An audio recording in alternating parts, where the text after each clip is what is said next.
Crypto, hit the like button.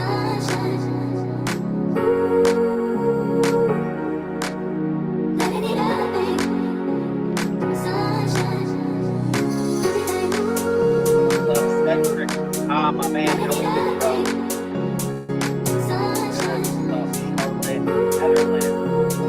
What's good, fam? Hello, what's up? Los Angeles, Denmark at 4 a.m. Likes worth it, I appreciate that. Thanks for the video. Alright, we're gonna kick this off in 1 minute. Glad you're here. Sending blessings your way. What's up? Oh, man, this is good. People in the millions. Will Bitcoin hit $110,000 this week? Let's talk about it. Let's have the conversation. Most won't have the conversation, but I will. Starting in 30 seconds. Hit that like button if you love crypto. Love crypto. Hit that like.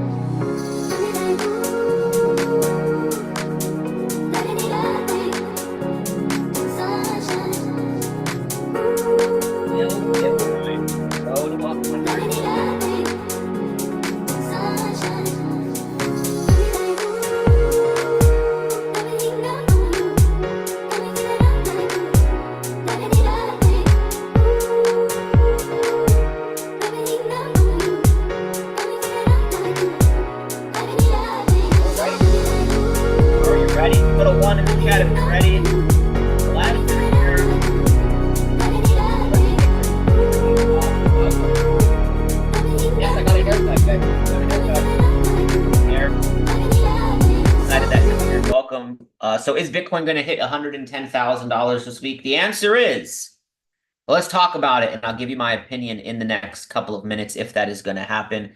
Glad you're here. It's 10 p.m. Eastern over here in Miami, where I'm currently at. It's Thanksgiving week tomorrow. If you celebrate it, happy early Thanksgiving. I will not be doing a stream tomorrow. Most likely, probably not. But so happy Thanksgiving if you're celebrating that. My advice is be grateful every day.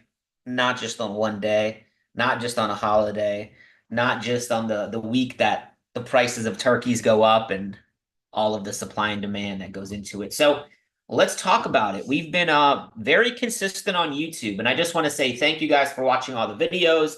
We now have pretty much a weekly vlog that's coming out. Hopefully you guys like those videos.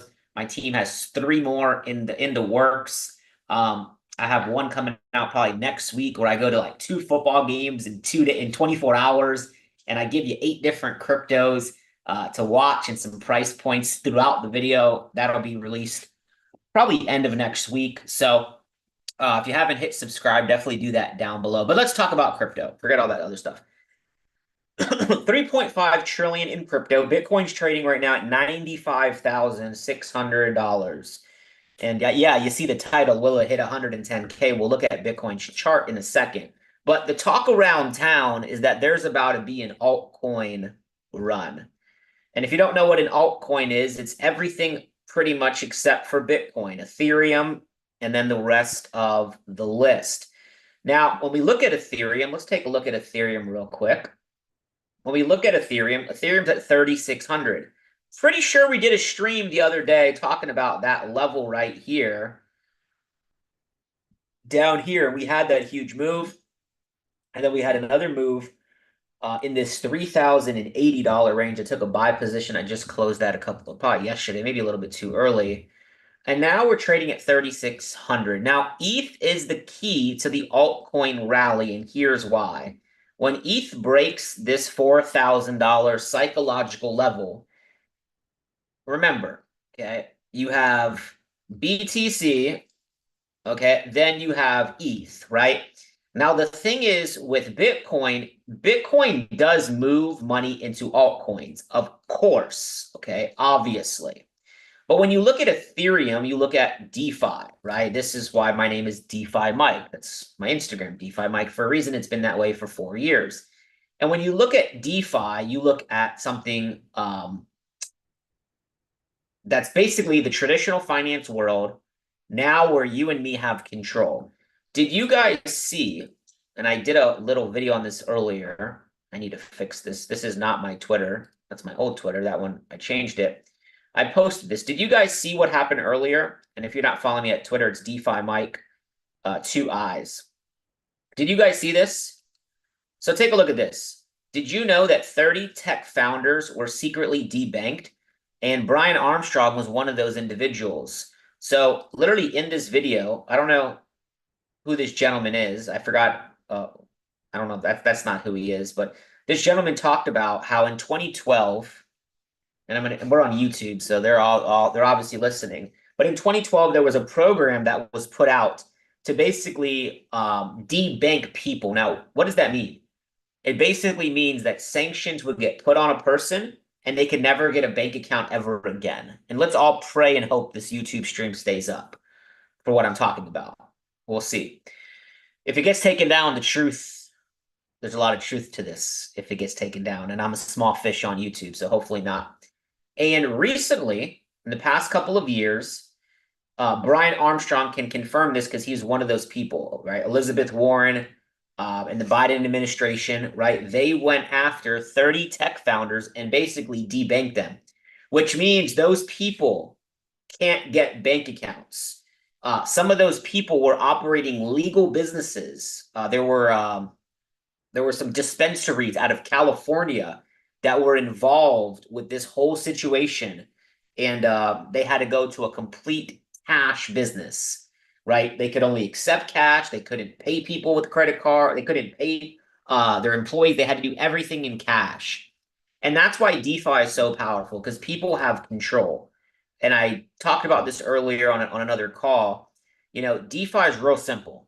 It gives you the traditional banking world, but now in crypto, now in blockchain, through projects like Aave. And Aave's not paying me to say this, right? With Aave, though, you can supply crypto and you can borrow crypto.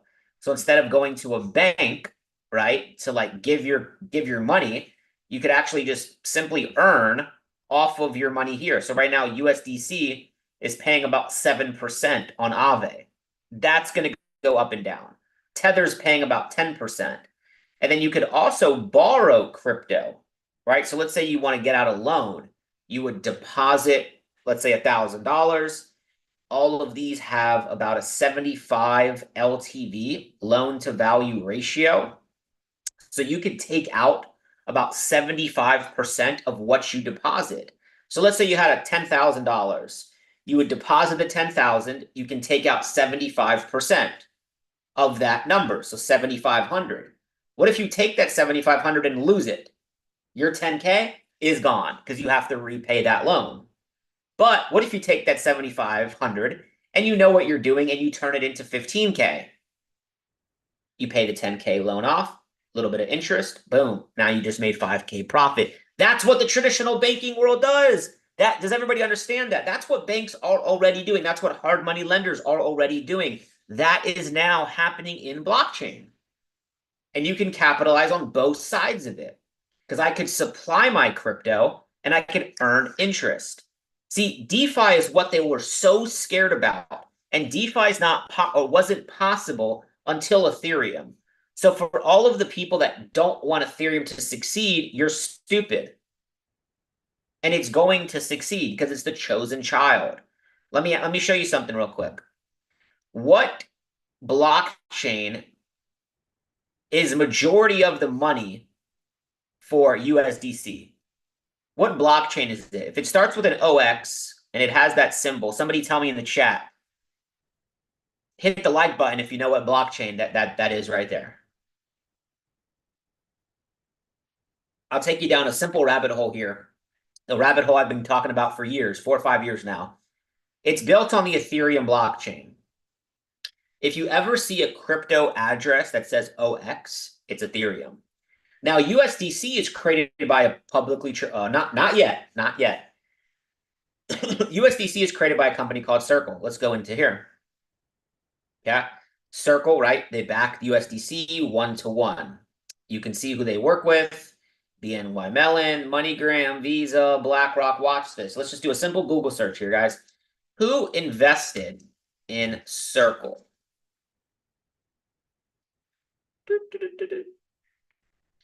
Many investors have contributed to Circle.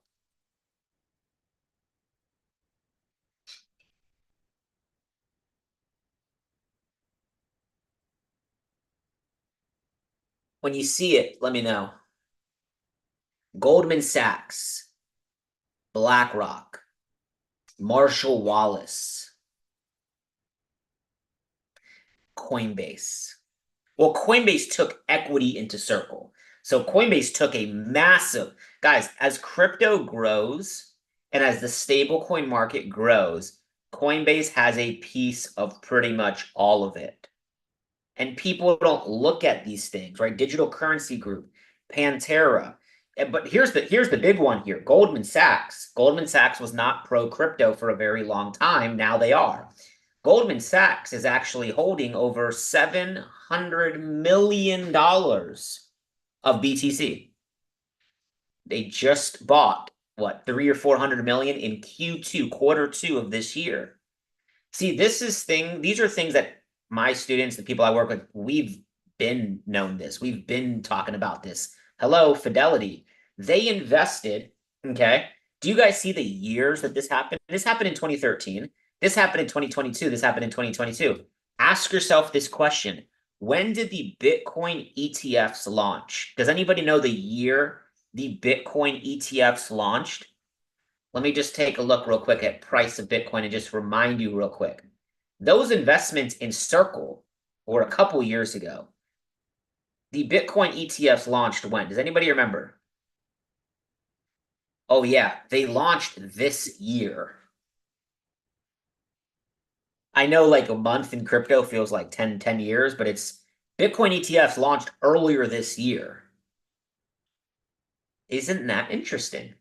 But you had foundational things taking place years ago. This is just like one example. Yes, ETFs launched in 2024, earlier this year, January and February, right? But all of this stuff was happening years prior. And what's happening right now in crypto is, I know we're obviously Bitcoin's all the way up here, but there's still foundational things happening. Okay, today MetaMask announces Venmo partnership. You can now buy crypto in MetaMask using Venmo. How is that possible? They're using MoonPay. Okay. Jupiter Mobile. You guys see the Jupiter Mobile app? It's an app that you can download on your phone. They're not paying me to say this or anything like that. They should be, but they're not. Just kidding. They're using MoonPay. Okay. Let's look at this one. Who invested into MoonPay?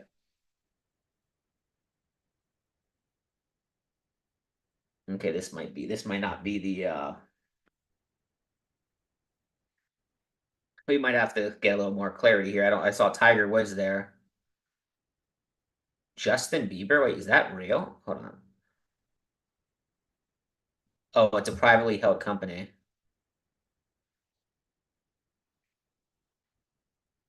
Wait, is this actually Maria Sharapova? Bruce Willis? This can't be the crypto one. Maybe it is. I think they might have some money in some of these capital funds. That's why it says that, because their name is clickbait. Anyways, the point is that foundational things have been being built. And how long have you been in crypto? Let me know in the chat. Yeah. We go to these categories button, and we've been showing this now for a very long time. And we go to this thing called DeFi, right? We talk about the ability to borrow, the ability to lend, the ability to earn interest off your crypto. Remember, that's not possible, number one, without Ethereum. Ethereum is what started it. Now there's other blockchains. Okay, and some of the biggest DeFi projects, like forget about the first one, Chainlink and Uniswap and Aave, are naturally on the Ethereum blockchain, right? Most of the volume is on Ethereum. Does anybody know what Uniswap does? Uniswap is an amazing project. It's my horror story as well, because I got into Uniswap very early on in 2021. I put in $20,000, and let's just say I got out very early. You know, I got in, I want to say like here, like $3, and I got out like the next week. So we obviously can see what happened after that, right? You live and learn.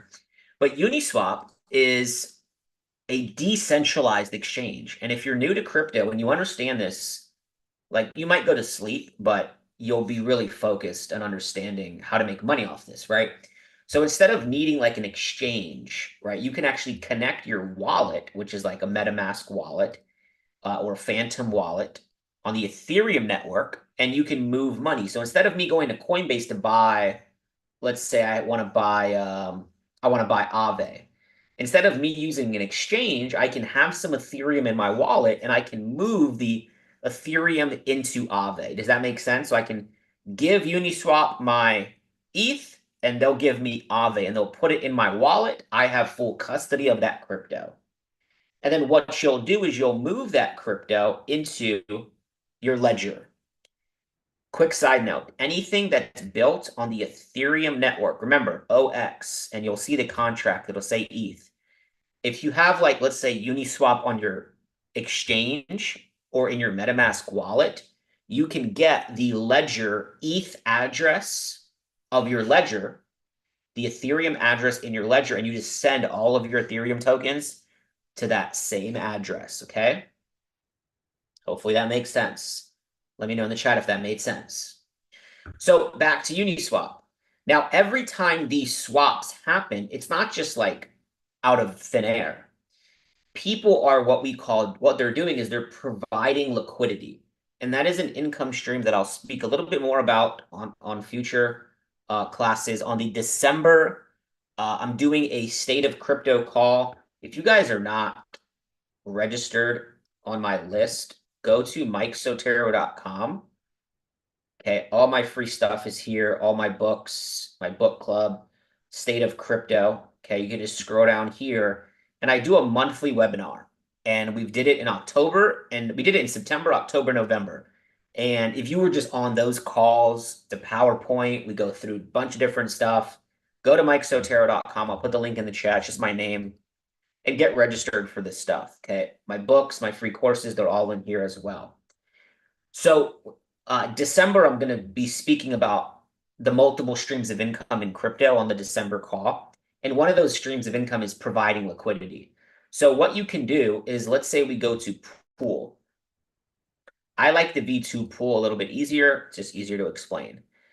Inside of crypto, people that are giving their crypto or using their crypto to create liquidity, they're going to earn fees. So let's read this real quick. Liquidity providers, which could be anybody, it could be a company, it could be a bank, it could be me and you, earn a 0.3% fee on all trades proportional to their share of the pool. The more money you put in, the more percentage you have, right? Fees are added to the pool, accrue in real time, and can be claimed by withdrawing your liquidity. So let's say I have in my wallet, let's say I'm holding ETH. Now, I only am an advocate of providing liquidity to a major coin and then a stable coin. Why? There's a risk when you provide liquidity. And if you provide liquidity to two volatile assets, I'm going to explain this to you guys because you guys showed up here. What is impermanent loss in crypto? If you provide liquidity to two really volatile assets, and it's really most important. It's really mostly this happens when you try to withdraw when the market just made a crazy move because everybody tries to withdraw. So like this loss primarily occurs when contributing to liquidity on dexes like Uniswap, where users deposit equal amounts of two different tokens to facilitate trading between them. And what happens is you actually don't get the full amount that you put in out because there's like slippage. It's never happened to me, but it can happen to you. And to avoid that, don't try to withdraw when there's crazy volatile spikes. And second, make sure you have a stable coin attached to here. Even if you get a little bit less interest, more peace of mind. Okay. So for example, when you provide liquidity, you have to add an equivalent amount, right? School should have taught you equivalent means equal. One Ethereum right now gives you 3,600. One Ethereum is $3,600. So you would give one ETH and 3,600 USDC. That both has to be in your wallet, and you can deposit, and then you would earn this percentage of the pool. Okay, everybody with me here so far? And every time money goes from ETH to USDC, you make a little bit. The more money you have in here, let's say I had 10 ETH, right? I would have to obviously make sure that there's an equivalent amount. I would have 0.1% of the pool. If I had, I know this is crazy, but let's say I had 100 ETH and then 360,000 USDC, I would get 1% of that pool. Now, I know that's a very high number, and I don't expect anybody to have 100 ETH. And if you do, feel free to send me some. Don't forget about the small fish like DeFi Mike. But let's just say you did 1% of that pool. If that pool does $1 million a day, right, in volume, or in volume, what is that? What's 1% of a million? 1% of 100 is 1,000. 1% of a million. It's really late. What is 1% of 1 million? 10,000. I knew it. See, I didn't need to use the phone. I just needed to confirm it, right? $10,000. So imagine, okay, think like a whale for a second. If you had this scenario, there are people literally making 10, 20, 50, $100,000 a day on trading fees. This is how the rich get richer, because they get rich and then they put the money to work. Thank you guys for telling me after I asked Siri and looked like an idiot on this stream. And somebody just left because they're like, this guy doesn't know his numbers. You don't got to be smart to figure this out. So this is one thing you can do. I showed you on Aave. This is going to be really, really cool in the bull market.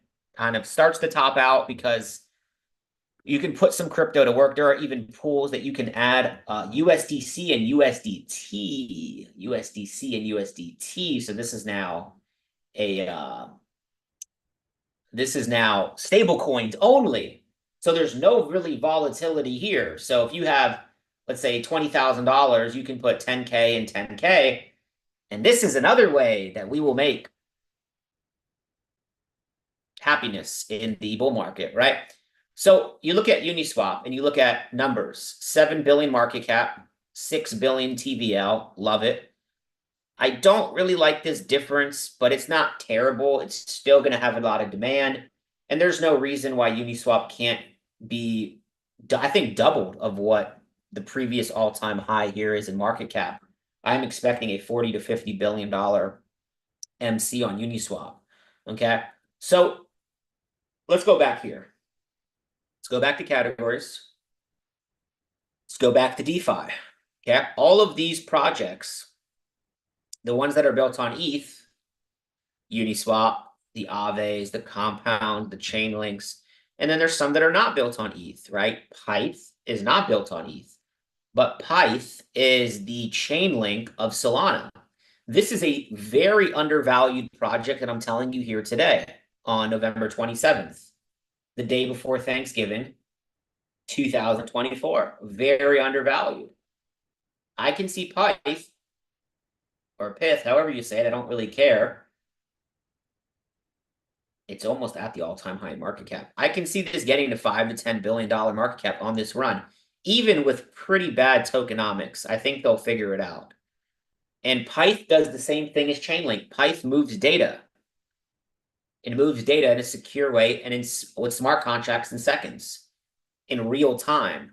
Why would real-time data be important? I don't know. If I'm a trader and I'm looking at a chart, like imagine TradingView, Bitcoin's at 97,000 and I think it's at 95,000. And I'm executing a trade thinking that it's at 95,000. But it's really at 97,000. I'm going to get wrecked and I'm going to lose all my money. That makes sense? Well, Pyth does that for all of the different platforms like Jupiter, like Camino. I mean, all of them. Polymarket. How many of you guys have heard about Polymarket? Have you guys seen what's going on with Polymarket? Like the Polymarket CEO got called in by the FBI after the election saying that there was like election interference or like, but they got nothing on him. And you can literally see all the different things people are betting on. 23 million in volume. Will Bitcoin hit 100K in 2024? You can bet on that. The Romania presidential election. I mean, people are betting on everything. Guess what Polymarket is built on, everybody?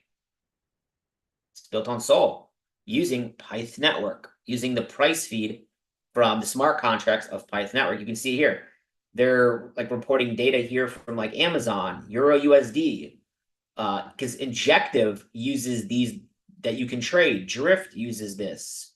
Solent, Synthetics. Guys, Pyth is so undervalued. It's actually kind of crazy. Pyth is probably,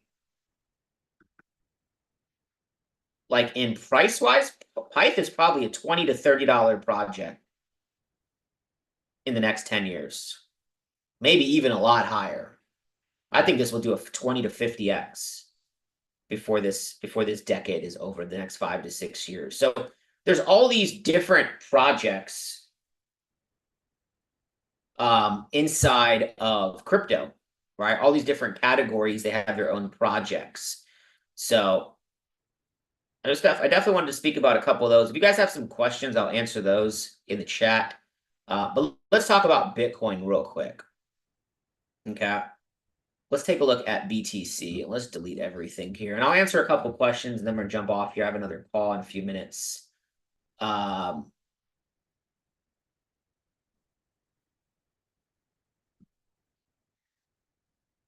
wouldn't short this, okay? So number one, I wouldn't look for any sell positions on this. Price came exactly to 90,000. It's very interesting here.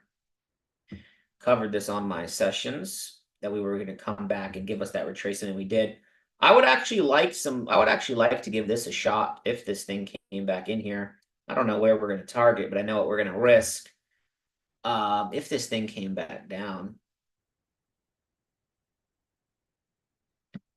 And we talked about this, I think, on a stream I did last week. You had this price just giving this perfect, and then just obviously that liquidity needed to get taken out. Market came back 80% and then bounced, broke structure there though. So that's the good news here. Here we're trading down, break structure. If we can come back into like 92, 93, this might bounce. We might get that push down to go higher. I wouldn't look to sell where price is at because that's very low probability of that taking place. But if BTC wants to test that level, I would probably give this a shot.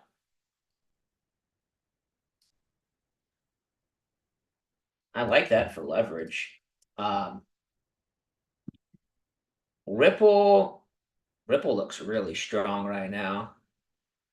Ripple, I'm looking for a buy. I'm gonna give this to you guys for free because he showed up here, 138.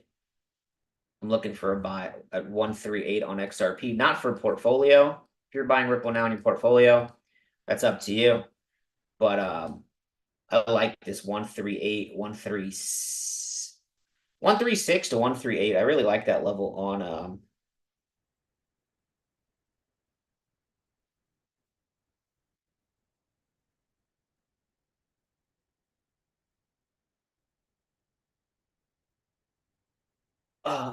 I like this level. What is that? 137, guys. 136, 137. If that thing pulls back, that's a really nice level on XRP. Where can I go get XRP with private keys? You can do it on Exodus Wallet. So you can download Exodus Wallet. I don't have any affiliation with any of this stuff. I'm literally just telling you guys this because hopefully it helps. Make sure that none of these things are on your phone, or yeah, none of your phone. Put it on a computer and Exodus Wallet. You can get your private keys. You can put like Bitcoin or Ethereum in your Exodus wallet and then convert it to XRP without ever having to use an exchange. So great question. How would you find altcoins to search? I don't understand what that question means. How would you find altcoins to search about? You got to spend some time on Twitter. I'm in a lot of like different group chats that I paid, you know, six figures plus easily to get into certain group chats, certain communities. Just also networking, at the end of the day, a lot of this has to do with who you know, and who can put you on into the right direction. I've been in crypto for a long time. And if you can stick through a couple cycles, like I'll give you a random project here. I gave this to all my students. This is a random free gem right now. All my students saw this thing down here. Why is that box there? At 20, 30 cents. If you know, you know. Go look at who owns this company right here, Research Coin. And I'm not telling you to buy this, okay? Go research Research Coin on who owns Research Coin. Do you guys want me to show you real quick? This is like literally crazy.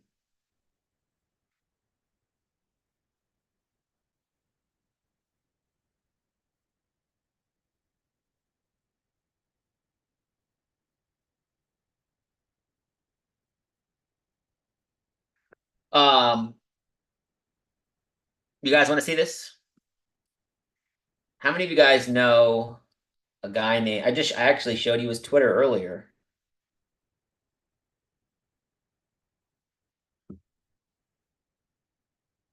This was brought to me actually by one of my students. Shout out to my boy Freddie. This is a low cap coin. Please do not go buy this because I'm showing this to you. 87 million market cap. This is a decentralized science project. All right, sounds stupid, but look, let's take a look at this. If you know, you know, right? If you know, you know. Like,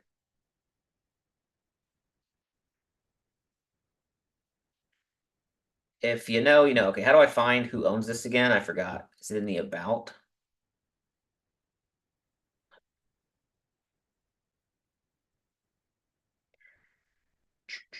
Anybody know the guy to the left? Yeah, this guy owns a really small exchange called not Twitter, Coinbase. 87 million market cap. Now, you know what's funny? Is it's not even listed on Coinbase. you can't even buy on Coinbase. I wonder why. Well, probably needs to get some volume, probably needs to get to a lot higher price, and then they'll list it. So just something to think about. I was looking at Ocean Protocol. Is that similar to Pyth? Kind of, but not really.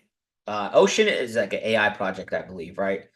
Python is like Chainlink, more of um, like an Oracle solution. So yeah, the research coin play, do some research on it. The volume is still very low, but not a bad risk to reward if you understand how these guys are involved here. And it's like in a beta project.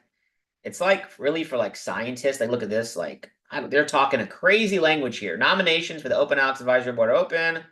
Like I don't know, but this is kind of like a LinkedIn for like science and stuff. And they turn it into and put all this research on blockchain technology, and they're using the tokens here.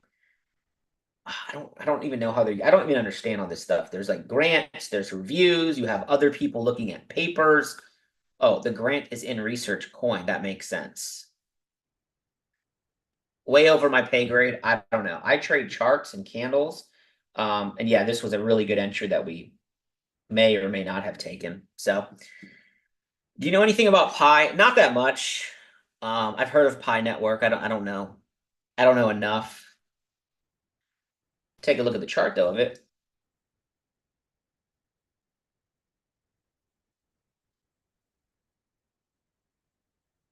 Is it this one? Actually, I've been asked about this a lot, and I think I tried to look into it and I couldn't find a lot about it. And that makes me very anxious to invest in something.